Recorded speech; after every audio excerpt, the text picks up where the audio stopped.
You guys loved the last scrap wood video I shared, so this week I'm bringing you some new ideas using scrap wood I know a lot of us have lying around.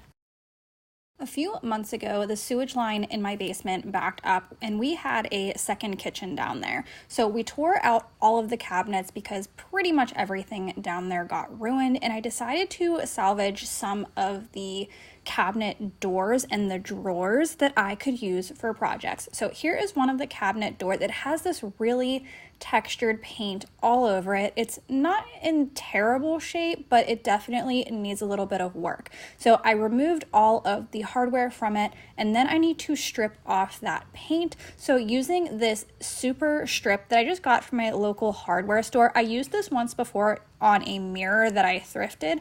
I'll link that video above, but it literally did nothing, and I realized it was because I was using this product wrong. So you want to put a thick coat of the stripping gel on your piece, and then you want to cover it with saran wrap. That saran wrap is going to activate the chemicals in this stripper, and that is going to help actually remove this paint. And this time it worked out beautifully. All right, guys, look at this. I'm sorry, the sun is glaring in right behind me right now, so I'm gonna try to block the view, but this actually worked. Like, you can see, I don't know if you can really see on the camera, but it's really like bubbled up under there. So let's see if when I take the saran wrap off, I should be putting my gloves on. Like, you can see how much it's bubbled up under there. Hold on, buddy. Oh yeah, so satisfying. My son was not as impressed as I was, but I continued to strip off all of the paint. I did have to go in on the edges of the cabinet a second time just because I didn't put enough of the stripper on it the first time.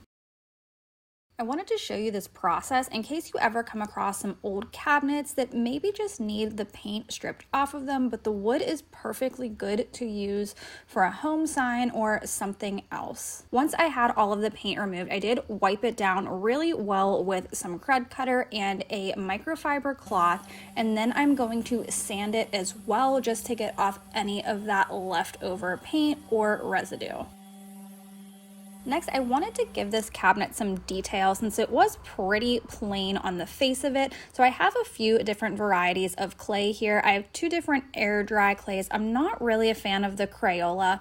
The paper clay people seem to love, and then I also have a polymer clay which you bake in the oven, and that is the choice I am going with today. So I had to warm up my clay by just rolling it around, flattening it out, playing around with it a little bit, and then I'm going to put it into my IOD mold that I have, lining it first with my cornstarch so that my clay doesn't stick to the mold. The polymer clay didn't really come off like the air-dried clay does when you take a tool to it. So I just used my fingers and rubbed off any of that excess clay. And then I repeated this process, making enough of these border pieces to go around my cabinet the way I wanted it to sit. I think I ended up making about 8 of them. There were 3 on the long sides and then 1 on each of the short sides. And I just cut it down to fit how I wanted it to look.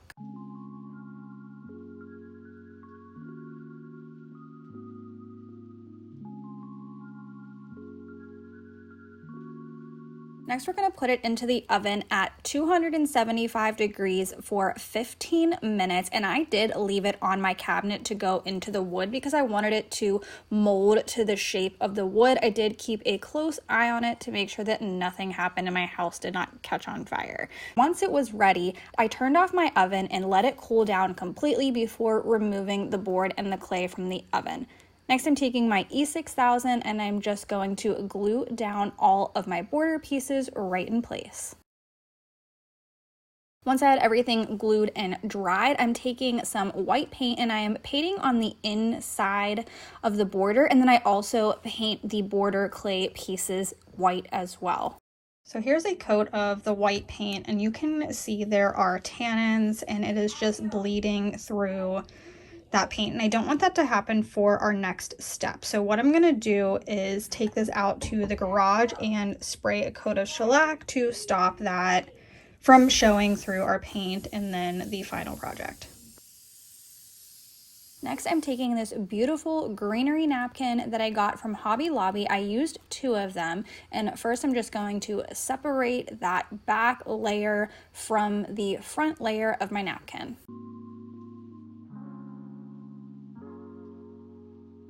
Then taking my decoupage glue, I wanted to work in small sections for this piece, so I'm adding a thin layer of the decoupage glue, then adding my napkin to the top, using my fingers to smooth it out. I did start going in with a sponge, but I really didn't like that technique, and I just decided to stick with my fingers instead.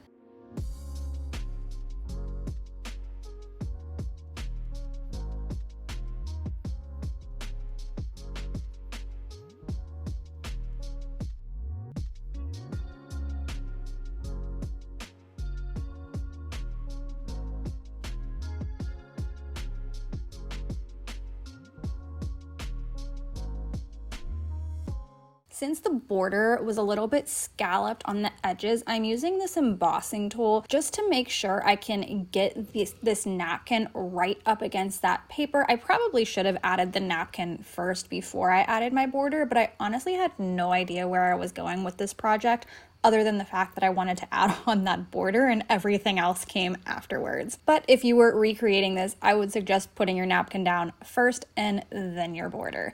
Once I got to the second napkin, I made sure to add my decoupage glue along the seam first on where the 2 napkins met instead of at the top, because if you overlap these, you kind of do see the underneath part of the napkin, and in my opinion, it just doesn't look as clean. It makes it look a little bit more DIY project, which was not what I was going for here. And again, I just worked section by section until I had my napkin completely laid down inside of the border. And once this was semi-dry, I got a little bit impatient, but I took my X-Acto knife and started cutting off the excess napkin that was hanging over top of the border pieces. And I should have waited until it was completely dry because it was kind of ripping in some spots, but you can't even tell in the end, so it worked out just fine. Next, we're going to paint the outside edge, taking this DIY paint in the color Apothecary. This is the first time I've used this paint. I really did love it. The color green I thought was going to be a little bit more similar to the moss green by Waverly, and I think I prefer the tone of the moss green slightly better, but I do really love the texture and the feel of this paint. But I'm just going to take this right up against the edge of my border and then painting the rest of the wood that is exposed. Next, I got these 5-inch MDF letters from Walmart, and I really liked the natural look of these, so I took the color Khaki by Apple Barrel, which was very similar, because I did want them to still look like they were painted and have more of a finished look rather than looking like the MDF, and I just painted over top of all of my letters. I also wanted to add a little depth and detail to the letters, so I took the color Fawn by Waverly, which was just a slightly darker brown, and I painted the edges on both the outside and the insides of my letters. And this was a very subtle difference, but I think it was really effective in making these letters just pop off of my sign. And here you can see how it looks with the shadow and without. I really love the way it looks with that added detail. Then I'm just going to hot glue my letters down in place onto my sign. For last little detail on this project, I cut out "This Is Us" and "Our Story" with my Cricut using Lucidia Handwriting. I'm not sure if that's how you pronounce it, but I will link it in my description box. And I added "This Is Us" to the top left and "Our Story" to the bottom right. And that was it for this project. I absolutely love the way this turned out. I think it looks so high end for it originally starting out as a basic cabinet door. But what do you guys think?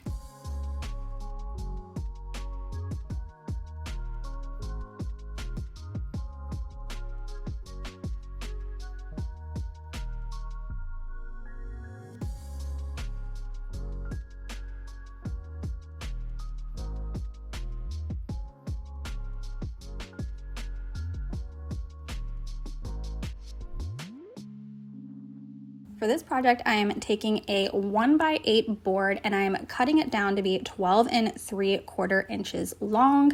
I didn't feel like getting out my big chop saw to do this, so I just flipped the board over and cut it twice with my miter saw. Next, I'm going to take it over to the table saw, and we're going to rip it down into two 3-inch strips so that I have two 3-inch by 12 3/4 inch boards. Now, when you buy a wood board from the hardware store, it is not the exact measurement that it says. So even though this is a 1x8, it actually ends up being about 3/4 of an inch by 7 3/4 of an inch. But what I had left over was roughly a 1.5 inch piece after I cut down those two 3-inch strips. And I just cut that down to be 3 inches as well. Next, I'm going to take this inside and give it a light sanding just to get off any of those rough spots, and then clean it up with my tabletop vacuum, which I have linked in my description box. Next, I'm going to take one of my 3-inch by, let's just call it 13-inch boards, and I'm going to find the center of it. Then I'm going to space out every 2 inches from that center point and make a mark, because we are going to drill some holes into this board, but only one of the boards, not both of them. I have this little copper piece that I cut off of a pipe, and this is what I'm going to use for my guide of how big I want the holes, because this is the exact size of the pipe we are going to use later. Next, I'm taking a spade bit, and I'm using the 7/8 inch size. I just got this little set from Walmart for about $12, and the pipe that we are using is 3/4 of an inch, but I need this 7/8 inch drill bit or spade bit because we need the entire pipe piece to fit through this board. Only the center of that pipe is what is the 3/4 of an inch. And we're just going to drill our holes where I made all of the marks. And you want to drill your holes before we glue everything together. So after I have all of my holes drilled, then I'm going to take my wood glue. And I also have this amazing wood glue dispenser linked in my description box. I got it from Amazon, but I'm going to start out gluing my two 1.5 by 3 inch pieces to one of my 3 by roughly 13 inch pieces. And then I'm going to glue the top piece on, which has the holes we drilled out. Once everything's glued together, I'm going to clamp it together, and I did leave it clamped together for a few hours until it had a nice secure hold.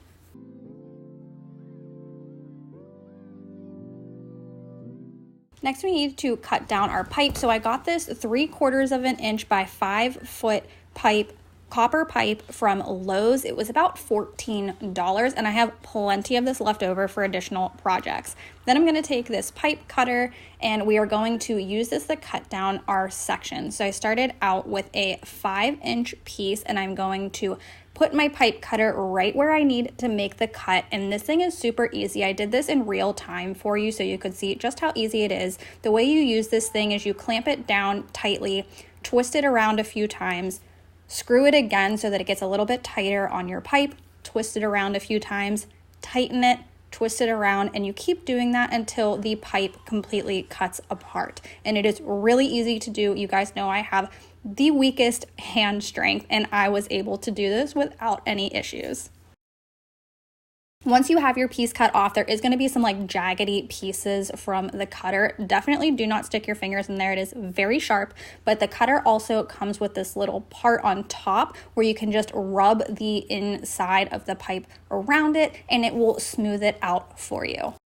So I cut down two 5-inch pieces, two 4-inch pieces, and one 3-inch piece, and then I just added some tapered candles on top, and here we have our beautiful and modern tapered candle holder. So what do you guys think of this one? It was super easy to put together, and I just love the high-end look of it.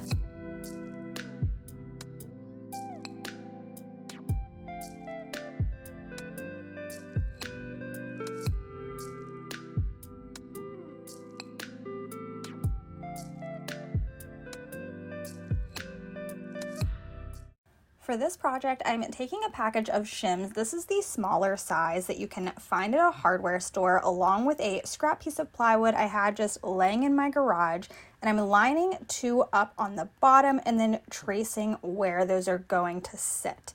Next, I'm going to take my plywood out to the garage because I want to cut the bottom part down. We're making a shim tree, and I want to cut the trunk of the tree out. So I just cut 2 straight lines up, and then that's why we drew the part where the shims were, so that I knew how high I wanted to go and then where to angle it at.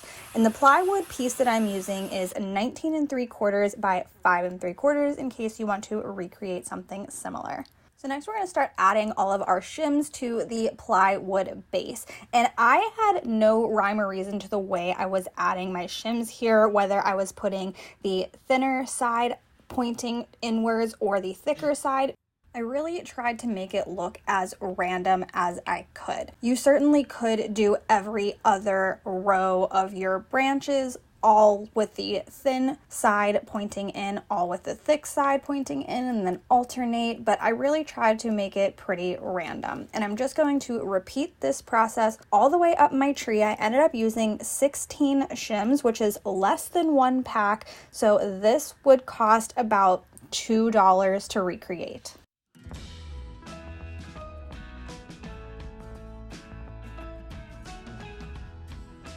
Once I had all of my shims added, the 2 top corners of my plywood were sticking out a little bit, so I just took it out to my garage, cut those down with my jigsaw, and then let the glue dry for several hours.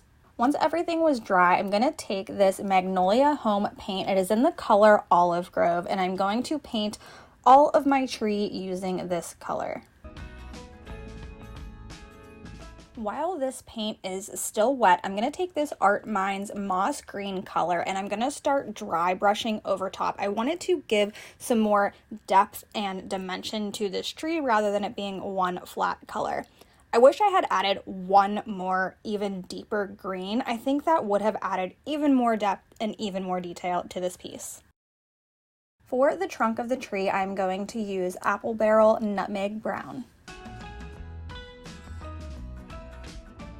I didn't quite like the color of this brown, so I took my DIY dark wax with a dried out baby wipe and started rubbing it over top just to deepen it up and give it a richer look. In order to have this tree stand up on its own, I needed to give it a base. So again, just using some random scrap wood pieces that I had laying around, I just glued them together, one behind the tree, one on either side of the trunk that were the same thickness as the trunk of the tree is, and then another one to sandwich it all together using my wood glue, which I think would give you the best hold for gluing the wood together. And then I went and painted that in the same nutmeg brown and DIY dark wax color. So I wanted to show you here, you could leave it just like this, and I think it is simply stunning. It is a nice rustic look that you can add to your front porch or your home decor.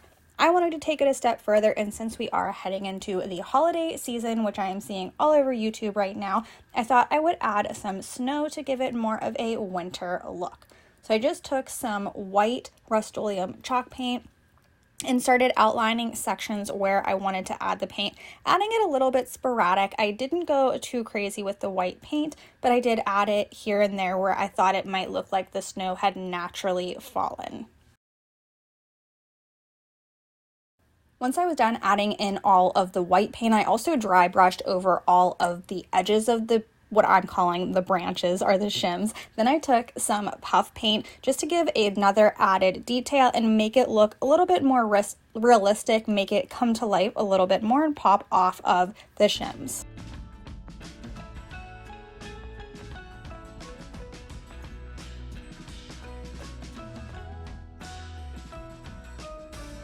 And lastly, I am taking this Deco Art paint in the color Ice Crystal. It is just like an icy, glittery paint. It's more of a clear base, and then you just get that really icy, beautiful glitter once it dries. And I took this over top of all of the white painted areas to really give it an even better detail and, you know, take it up another level to make it look super Christmassy and super festive.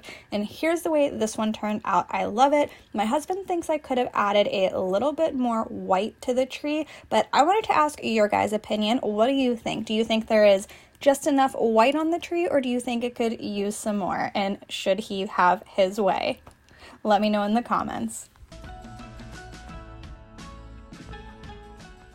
That's all I got for you today, guys. Thanks for hanging out with me, and I'll see you in the next one.